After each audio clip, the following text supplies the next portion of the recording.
आप सभी लोगों को नमस्कार। आज हम हिंदी साहित्य के आदिकाल से संबंधित महत्वपूर्ण प्रश्नों की हल सहित व्याख्या करेंगे। आइए अब हम प्रश्नों की शुरुआत करते हैं। प्रश्न संख्या 46 है। अपभ्रंश का वाल्मीकि किस कवि को कहा जाता है? पुष्पदंत, अब्दुल रहमान, स्वयंभू, राम सिंह। अपभ्रंश का वाल्मीकि स्वयंभू कवि को कहा जाता है, इसलिए विकल्प सी स्वयंभू सही है। पुष्पदंत को अपभ्रंश का भवभूति कहा जाता है। हमारा अगला प्रश्न है, ढोला मारू रा दूहा के रचयिता कौन थे?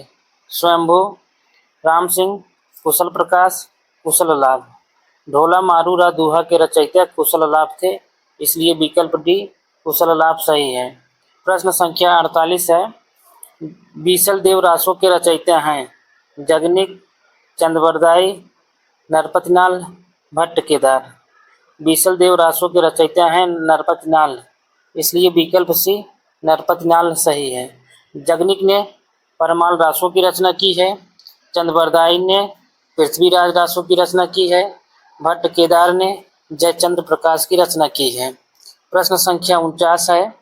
अवधूत मत किसका पर्यायवाची शब्द है? सिद्ध संप्रदाय, नाथ संप्रदाय, बौद्ध संप्रदाय, सूफी संप्रदाय। अवधूत मत नाथ संप्रदाय का पर्यायवाची शब्द है, इसलिए विकल्प बी नाथ संप्रदाय सही है।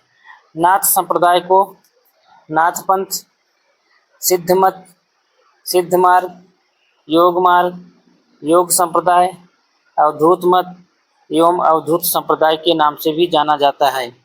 हमारा अगला प्रश्न है, प्रश्न संख्या 50। प्राकृत पैंगलम किस विषय पर केंद्रित रचना है? काव्यशास्त्र, छंदशास्त्र, न्यायशास्त्र, दर्शन शास्त्र। प्राकृत पैंगलम छंद शास्त्र विषय पर केंद्रित रचना है, इसलिए विकल्प भी छंद शास्त्र सही है। हमारा अगला प्रश्न है, प्रश्न संख्या 51। हिंदी साहित्य के प्रारंभिक काल को आदिकाल नाम किसने दिया? मिश्रबंधु, राहुल सांकृत्यायन, राम कुमार वर्मा, हजारी प्रसाद द्विवेदी। हिंदी साहित्य के प्रारंभिक काल को आदिकाल नाम हजारी प्रसाद द्विवेदी ने दिया है, इसलिए विकल्प डी हजारी प्रसाद द्विवेदी सही है। हिंदी साहित्य के प्रारंभिक काल को मिश्र बंधुओं ने आदिकाल कहा है। हिंदी साहित्य के प्रारंभिक काल को राहुल सांकृत्यायन ने सिद्ध सामंत काल कहा है। हिंदी साहित्य के प्रारंभिक काल को डॉक्टर राम कुमार वर्मा ने संधि काल एवं चारण काल कहा है। हमारा अगला प्रश्न है, विद्यापति पदावली में किस रस की प्रधानता है? वीर रस, श्रृंगार रस, शांत रस, वात्सल्य रस। विद्यापति की पदावली में श्रृंगार रस की प्रधानता है, इसलिए विकल्प भी श्रृंगार रस सही है। विद्यापति अपनी पदावली के कारण मैथिल कोकिल कहलाए। पदावली की भाषा मैथिली है। हमारा अगला प्रश्न है, भविष्यत कथा के रचयिता हैं स्वयंभू, धनपाल, पुष्पदंत, सरापा। भविष्यत कथा के रचयिता हैं धनपाल, इसलिए विकल्प भी धनपाल सही है। अगला प्रश्न है, प्रश्न संख्या 54। इनमें से आदिकाल के अंतिम चरण के सुप्रसिद्ध कवि कौन थे? अब्दुल रहमान, अमीर खुसरो, स्वयंभू, पुष्पदंत। अमीर खुसरो आदिकाल के अंतिम चरण के सुप्रसिद्ध कवि थे, इसलिए विकल्प भी अमीर खुसरो सही है। हमारा अगला प्रश्न है, ऐसे रासो ग्रंथ के रचनाकार का नाम बताइए जिसकी रचना अजमेर के शासक से संबंधित है। दलपत विजय, नरपतिनाल, नल्ल सिंह, मधुकर भट्ट। ऐसे रासो ग्रंथ के रचनाकार का नाम बताइए जिसकी रचना अजमेर के शासक से संबंधित है, तो इसमें विकल्प बी नरपतिनाल सही है। नरपतिनाल ने बीसल देव रासों की रचना की थी। आइए अगला प्रश्न देखते हैं, अपभ्रंश में राम के चरित्र पर आधारित ग्रंथ कौन सा है? पाउमचरिय, संदेश रासक, महापुराण, ऋथिडेमचरिय। अपभ्रंश में राम के चरित्र पर आधारित ग्रंथ है पाउमचरिय, इसलिए विकल्प ए पाउमचरिय सही है। पौंचरीव की रचना स्वयंभू ने की थी। इसमें राम के चरित्र का वर्णन किया गया है। पौंचरीव स्वयंभू की अपूर्व रचना है जिसे इनके पुत्र त्रिभुवन ने पूरा किया था। संदेश रासक के रचयिता अब्दुल रहमान हैं। महापुराण के रचयिता पुष्पदंत हैं। ऋक्षिडेम चरिव के रचयिता स्वयंभू हैं। हमारा अगला प्रश्न है, ज्योतिरीश्वर ठाकुर की कृति कौन सी है? भविष्यत कहा, पाहुर दोहा, वर्ण रत्नाकर, राउल बेल। ज्योतिरीश्वर ठाकुर की रचना है वर्ण रत्नाकर, इसलिए विकल्प सी वर्ण रत्नाकर सही है। भविष्यत कहा की रचना धनपाल ने की है। पाहुर दोहा की रचना मुनिराम सिंह ने की है। राउल बेल की रचना रोडा नामक कवि ने की है। हमारा अगला प्रश्न है, प्रश्न संख्या 58। श्रावकाचार का रचना काल क्या है? 900 ईस्वी, 920 ईस्वी, 923 ईस्वी, 933 ईस्वी। श्रावकाचार का रचना काल है 933 ईस्वी, इसलिए विकल्प डी 933 ईस्वी सही है। श्रावकाचार की रचना देवसेन ने की है। श्रावकाचार में 250 दोहे हैं। इसमें श्रावक धर्म का वर्णन किया गया है। हमारा अगला प्रश्न है, आचार्य हजारी प्रसाद द्विवेदी रासो शब्द की व्युत्पत्ति किस शब्द से मानते हैं? रसायन, रास, रासक, रसिक। आचार्य हजारी प्रसाद द्विवेदी रासो शब्द की व्युत्पत्ति रासक शब्द से मानते हैं, इसलिए विकल्प सी रासक सही है। आचार्य रामचंद्र शुक्ल रासो शब्द की व्युत्पत्ति रसायन शब्द से मानते हैं। आचार्य नंद दुलारे वाजपेयी रासो शब्द की व्युत्पत्ति रास शब्द से मानते हैं। नरोत्तम स्वामी रासो शब्द की व्युत्पत्ति रसिक शब्द से मानते हैं। हमारा अगला प्रश्न है, प्रश्न संख्या 60। किस कवि को अभिनव जयदेव की उपाधि मिली थी? अमीर खुसरो, चंदवरदाई, विद्यापति, स्वयंभू। तो इसमें विद्यापति को अभिनव जयदेव की उपाधि मिली थी, इसलिए विकल्प सी विद्यापति सही है। हमारा अगला प्रश्न है, हिंदी के उस कवि का नाम बताइए जिसने मनोरंजक साहित्य की रचना आदिकाल में की। चंदवरदाई, विद्यापति, अमीर खुसरो, राम सिंह। हिंदी के उस कवि का नाम बताइए जिसने मनोरंजक साहित्य की रचना आदिकाल में की। चंदवरदाई, विद्यापति, अमीर खुसरो, राम सिंह। तो इसमें विकल्प सी अमीर खुसरो सही है। अमीर खुसरो ने आदिकाल में मनोरंजक साहित्य की रचना की है। हमारा अगला प्रश्न है, कौन सी रचना शालिभद्र सूर्य की नहीं है? बुद्धिरास, भरतेश्वर बाहुबली रास, पंच पांडव चरित रास, चंदबाला रास। इसमें चंदबाला रास शालिभद्र सूर्य की रचना नहीं है, इसलिए विकल्प डी चंदबाला रास सही है। चंदबाला रास की रचना आशगु कवि ने की थी। और बुद्धिरास, भरतेश्वर बाहुबली रास, पंच पांडव चरित रास ये शालिभद्र सूर्य की रचना है। हमारा अगला प्रश्न है, प्रश्न संख्या 63। कामनी करे सनाने, हेरतहि हृदय हनय पंचवाने। यह पंक्ति किस कवि की है? अमीर खुसरो, विद्यापति, जयदेव, आशगु। कामनी करे सनाने, हेरतहि हृदय हनय पंचवाने। यह पंक्ति विद्यापति की है, इसलिए विकल्प भी विद्यापति सही है। हमारा अगला प्रश्न है, प्रश्न संख्या 64। अमीर खुसरो का जीवन काल इनमें से क्या है? 1200 से 1300 ईस्वी, 1250 से 1350 ईस्वी, 1255 से 1324 ईस्वी, 1248 से 1320 ईस्वी। तो अमीर खुसरो का जीवन काल इनमें से है विकल्प सी 1255 से लेकर के 1324 ईस्वी, इसलिए विकल्प सी 1255 से 1324 ईस्वी सही है। हमारा अगला प्रश्न है, प्रश्न संख्या 65। विद्यापति किस मत के अनुयायी थे? शैव, वैष्णव, सूफी, शाक्त।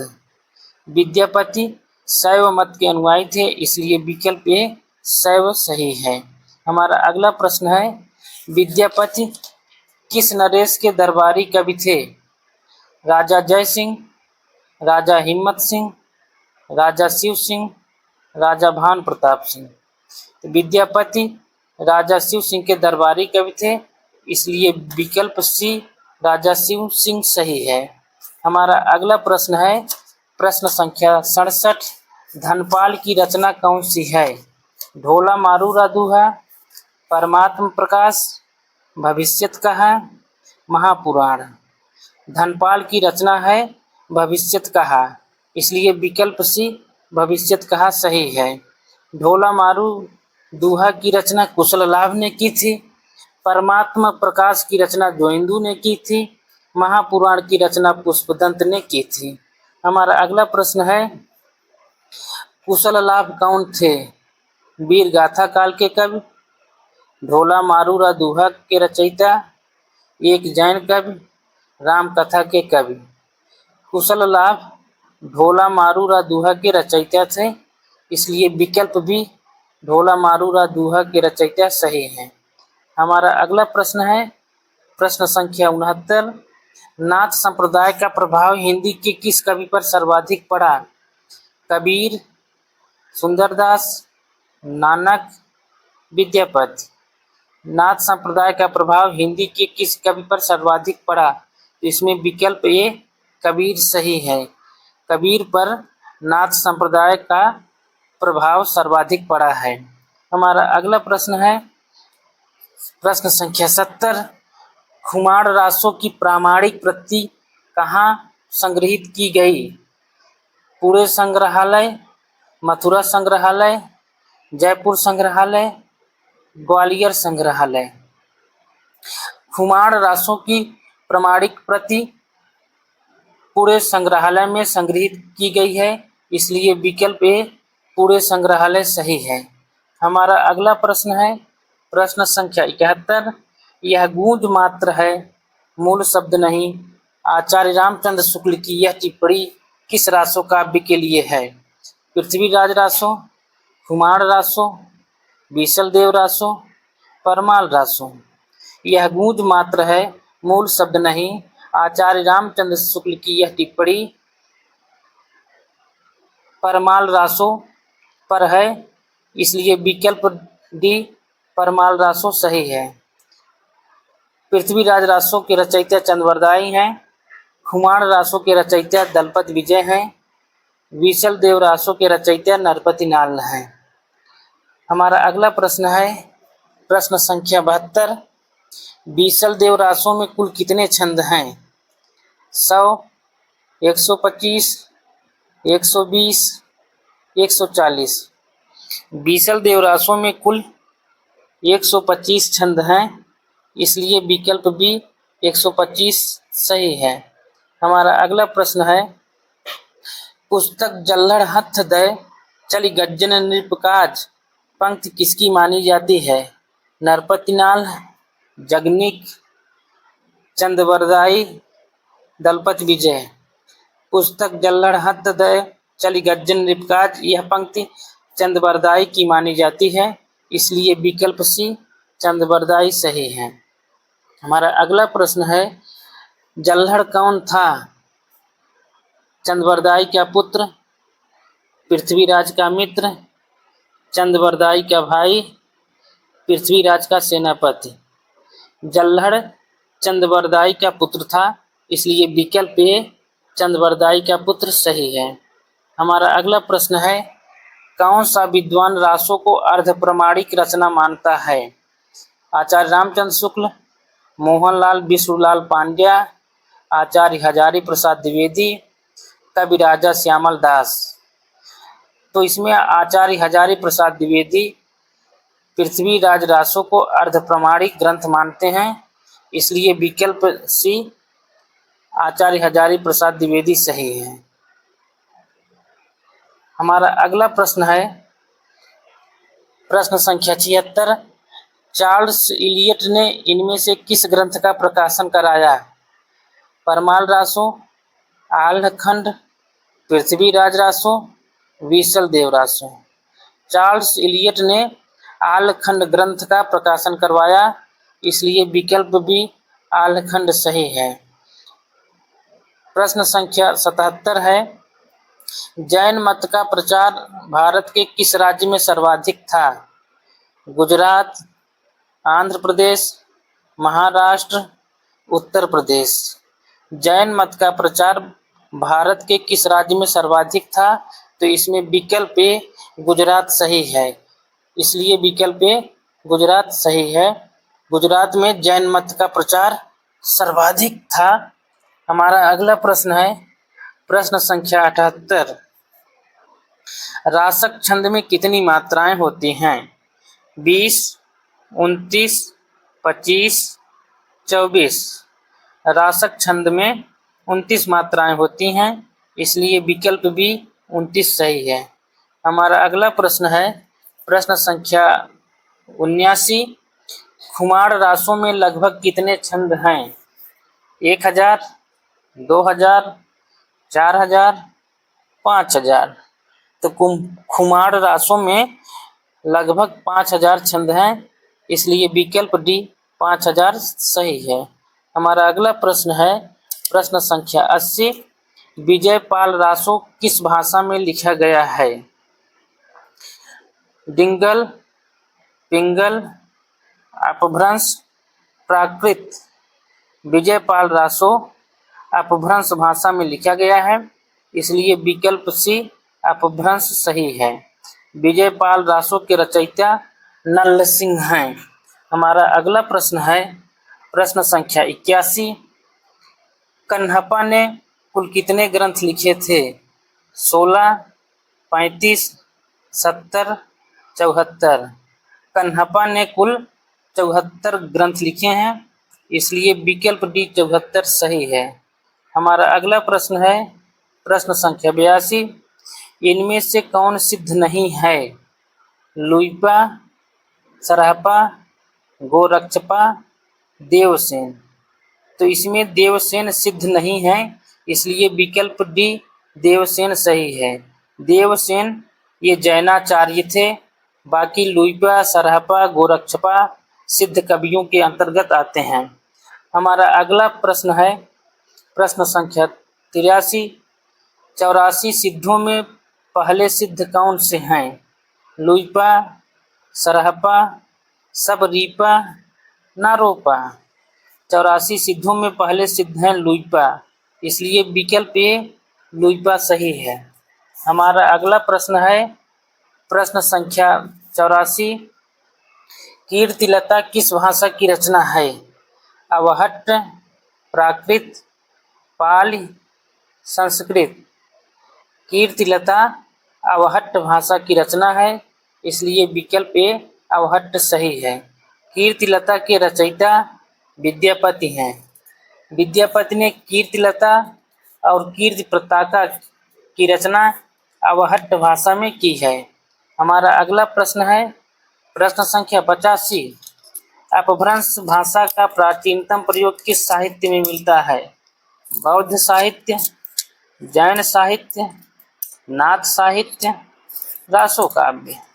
अपभ्रंश भाषा का प्राचीनतम प्रयोग जैन साहित्य में मिलता है, इसलिए विकल्प भी जैन साहित्य सही है। हमारा अगला प्रश्न है प्रश्न संख्या 86, अमीर खुसरो का काल क्या है? 11वीं सदी, 12वीं सदी, 13वीं सदी, 15वीं सदी। अमीर खुसरो का काल है 13वीं सदी, इसलिए विकल्प सी 13वीं सदी सही है।